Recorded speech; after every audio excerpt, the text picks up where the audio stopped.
Yo, if black men are going to be hyper penalized for things that we don't even have anything to do with, do we get extra credit when brothers actually do step up and do the thing that we're told we don't do? Protect? It's just a question.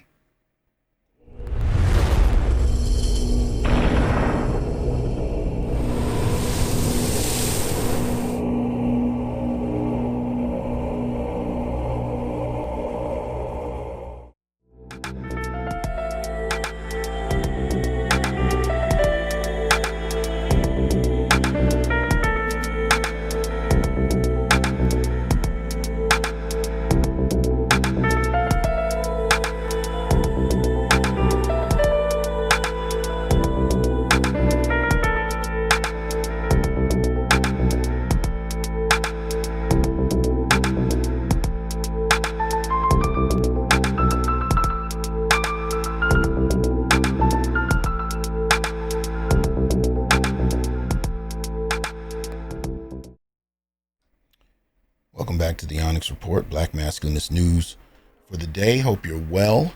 Just wanted to get in something I observed. There's a couple of articles that ran across my desk this morning, and I thought, you know what? It's a question worthy of asking publicly.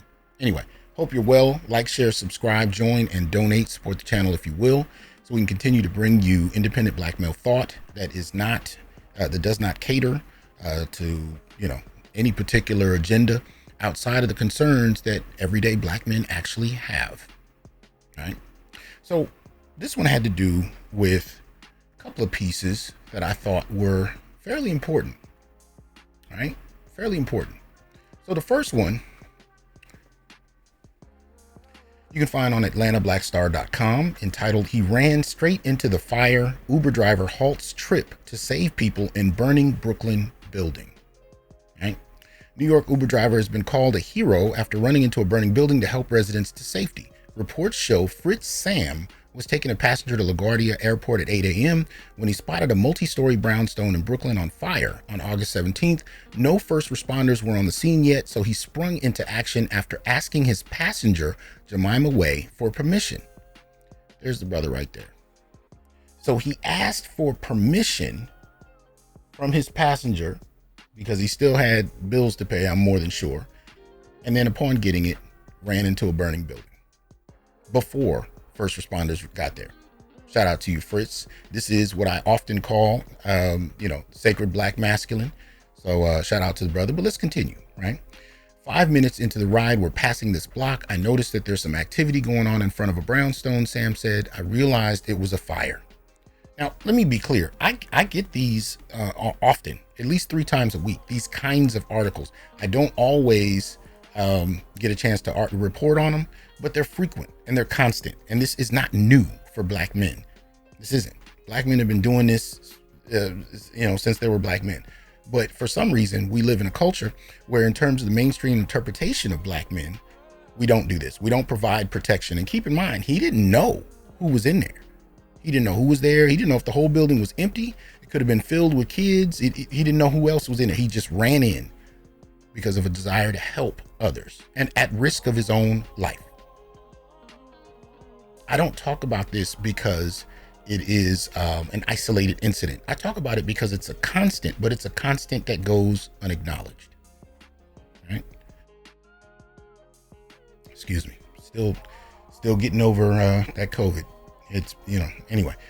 So Way followed Sam as he ran to the building, alerting sleeping occupants about the fire that at the time was contained on the second floor of the 4-story building. Flames were shooting out of the building. There were glass shards everywhere, Way said. It looked really bad. The passenger said she was not concerned about missing her flight after seeing people's lives in jeopardy. It wasn't even a calculated decision. He just ran in without hesitation, Way said. He ran straight into the fire. I thought it was so brave. According to CNN, neighbors weren't sure if there were still people inside, so Sam ran into the brownstone. He rescued a man on the first floor and a woman on the second. The woman was at the top of the stairs with smoke behind her when Sam found her, he told the Washington Post. Sam tried to coax her out of the building, but she appeared stunned and refused to move. I think she was in shock, and she didn't want to leave, Sam said. It took a little bit of negotiating. I'm not leaving without you, he recalled telling the woman. If you're not leaving, I'm not leaving.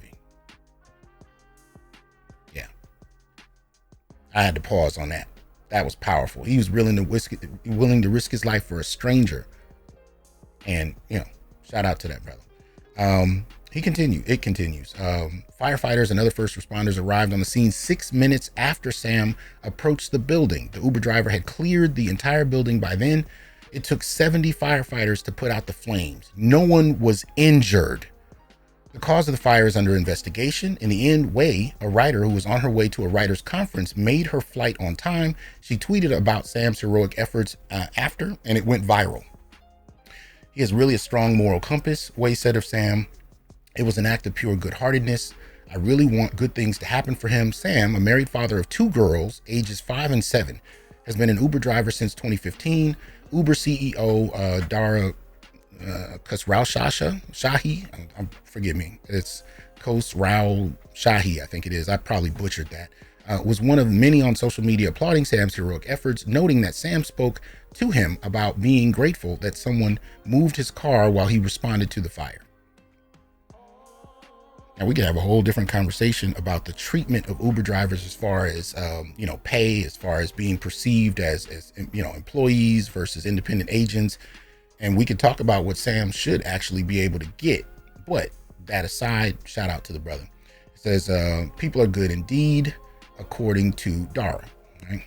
Let's see. Sam told the Washington Post he believed it was his responsibility to help the people in the building. It's not my family, but it's someone else's family, he said. If it was my family and I wasn't able to be there, I would hope that somebody else would go in and help them. Absolutely. Shout out to this brother who did a tremendous job rescuing people he didn't even know in a building fire. 6 minutes before firefighters got there, and it took 70 of them to put out the flames, but he saved a number of people. And this is the kind of thing, this is the kind of protection that we're told that Black men don't provide. That's interesting to me, right? Because in essence, what it does is it dehumanizes Black men in the public consciousness.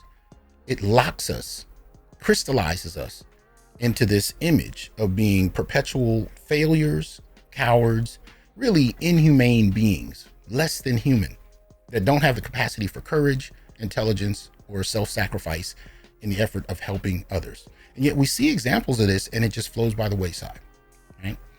Let's look at another.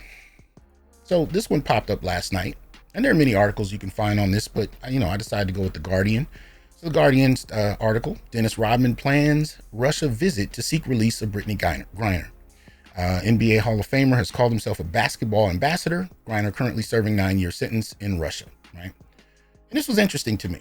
And the reason it was interesting was not just that, Rodman was willing to go over there and try and negotiate for her freedom, but the moment it happened, I heard more vitriol directed at Black men than I heard directed at the United States government. That's what I found interesting about it. On social media in particular, more criticism about Black men, Black male NBA players somehow not doing enough. Now, since last night, since I've heard about this issue where Rodman is willing to go over there, I haven't heard much. I haven't heard much being said about Black men as a whole, but we'll get to that in a second. So let's actually read through what we do know as of August 21st, according to The Guardian. NBA Hall of Famer Dennis Rodman says he has permission to travel to Russia as he attempts to secure the release of fellow basketball star Brittany Griner. Griner was sentenced to 9 years in Russian jail for drug possession earlier this month. Her lawyers have filed an appeal, and there are understood to be separate talks underway over a possible prisoner swap. But Rodman told NBC this weekend that he plans to make a trip of his own to negotiate the Olympic champion's release. I got permission to go to Russia to help that girl, Rodman told NBC News. I'm trying to go this week. He did not specify who had given him permission to travel to Russia. 61-year-old Rodman has described himself as a basketball ambassador. In 2014, he was invited to Russia by Vladimir Putin and called the country's president cool. He also has a friendship with North Korean leader Kim Jong-un, who is an avid NBA fan. In 2014, he implied an American prisoner in North Korea, Kenneth Bae, deserved his punishment. However, Bae later said Rodman's comments played a part in his release. I thank Dennis Rodman for being a catalyst for my release, Bae told CNN in 2016. He brought attention to my plight. Rodman and Griner have impressive basketball records. Rodman won 5 NBA titles, including 3 with Michael Jordan's Chicago Bulls. Griner is considered one of the best basketball players in the world and has won titles in the US and Russia. Right. So this is interesting. And as usual, I'll put the links in the comment section. If for any reason I've forgotten to do so, just remind me and I'll go ahead and paste them in for you. But I'll try and make sure I do that so you can go back and look at these yourself. But at the end of the day, I don't know if he'll make it over there. I don't know if there are any more current reports. You know how the news is. One day you report on it, the next day it's evolved and you haven't heard about it by the time you respond. So we'll see. Maybe he'll get to go. Maybe it'll be impactful. Maybe he won't. I have no idea. But he expressed a desire to do so, a public willingness to do so, and an intention to go. That's all we know, or at least all I know up to this point. I haven't heard too many other people making similar claims. And I say too many to be generous. Haven't heard it. But my curiosity is, if black men can be critiqued for something we didn't have anything to do with, and I talked about this last week when I did a video on child trafficking, and we saw instances of it where black men had nothing to do with it, but I still hear these questions about black men being around children and how we act and so on and so forth. So whether it's child trafficking or whether it has to do with Griner in Russia, black men can be hyper criminalized for things we have nothing to do with. My question is, do we get extra credit when we do? When black men initiate being able to engage in protective measures for others, even if they don't know who those people are, even if they're running into buildings that are on fire 6 minutes before firefighters get there, or they're willing to go to another country and negotiate with a president or a leader figure that is highly, seen as a villain in many circles in the United States, do black men get credit at any point in time for what they do? And there's a legacy of this kind of ambassadorship in terms of black male celebrities in particular, from Muhammad Ali to Jesse Jackson to Dennis Rodman. But inasmuch as the critiques came at black men for doing nothing, do black men now get credit when they do? What I often find to be the case is they don't. What tends to happen is we're hyper penalized for things we don't do right or things we have nothing to do with. And when a black man does step up to do something, he as an individual is applauded, but there's no extension made to black men as a category, right? So it's always kind of working against you in a particular way. You're critiqued as a group because no individual stepped forward to do what others think that he should do or we should do. But when an individual does step up and do what we've been criticized for not doing, at best the individual may be acknowledged, but the group gets none. And this is a problematic dynamic that's one-sided in its orientation, and it only serves to further debilitate the image of black men, no matter what we do.